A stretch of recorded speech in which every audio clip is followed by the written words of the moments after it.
Hey guys, Easy here. I've been meaning to make an update video for this build and address some concerns, issues, and points that people have brought up, but I've been deep into Monster Hunter Wilds ever since it came out. I occasionally come back to Path of Exile every now and then. However, I've done everything I really wanted to do with this character, aside from getting a Forbidden Flesh Flame combo. I'm eagerly waiting for the Path of Exile 2 0.2 changes, and I'm really hoping they introduce the Druid and Huntress, as I could mess around with some new item bases making the Decomposed Pathfinder even stronger.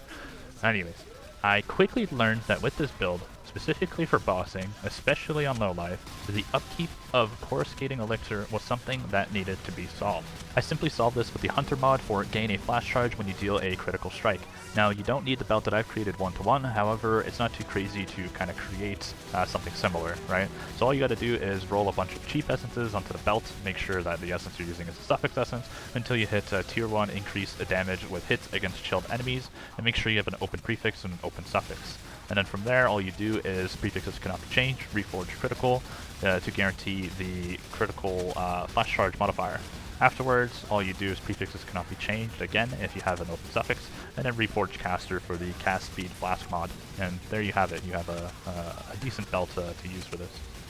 To solve the defense issues, I've replaced Heat Shiver with a big energy shield base helmet, as well as including a Light of Meaning with energy shield over on the passive tree. Since this new helmet, I've also decided to change the Crusader crafted ring to Anathema to save 4 points on the passive tree, removing the need for Whispers of Doom, and then as well as giving us a lot more attack speed and the ability to actually get 4 curses on a target, which greatly increases our bossing damage. For more defensive capabilities as well, I've changed the cluster out to have Blast Freeze, which gives us increased cold damage, and it also makes our freezes spread to other enemies. The whole idea behind this build in general was to kind of freeze things off screen, and if you do get too close to enemies, how I'm playing, which is just frost blinking into packs, those freezes actually spread appropriately after hitting one enemy, rather than relying on your sparks actually hitting each enemy individually. My gloves have also changed from a high ES based glove pair into your run-of-the-mill spark gloves. I tried going for something that was like mirror tier, but I ended up settling with this. I might even take it further a bit later, but again, I'm pretty much done with this character, so, And to point out, if you're going to be making one of these spark gloves, and you're using a fishing rod, make sure that you're not using the crit chance essence, because that would be pretty pointless. You can use the more attack speed and cast speed essence instead. Now, if you're still kind of feeling iffy about your defenses, your biggest boost in terms of energy shield will be Chevron's Revelation. This increases your energy shield by a lot, and it also gives you the much needed mana regen at 40 mana per second.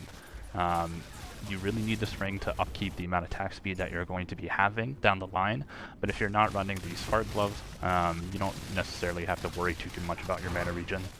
Now, all of the items that you've seen on the screen, the rare items, have been crafted. None of them have actually really been bought. If anything, I might have just bought the base or a fractured modifier that was on the item already. You might have noticed I'm only using 3 flasks, and that is basically because with the Hunter mod belt, we can only reliably sustain, I would say, about 2.5 flasks out of those 3.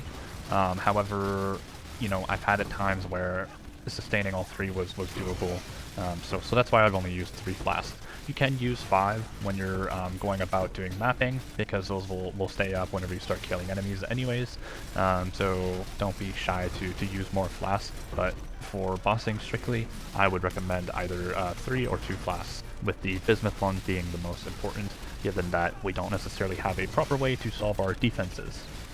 Passive tree has also underwent some changes, and I do want to also mention that the importance of mana regeneration rate on your cluster setup whenever you do get the spark gloves is very important, because without that you won't be able to sustain properly. I don't really have much else to talk about. This build has hit number 1 in DPS for spark fishing rod users over on PoENinja, and with a good balanced survivability. Surely there are more ways to make it do more damage and increase its survivability, but I think this is more than healthy and achievable goal to reach for you guys who are playing this. Anyways guys, I hope you enjoyed this video, and I hope this helps you guys with some of the issues you may have been having. I won't be making any more updates on this build. I may look into making something else, and may even go about doing a giveaway for all this character's gear, as this league is simply just for fun. If you guys have any questions, feel free to comment down below, and be sure to like and subscribe for more content like this. Take care, and until next time.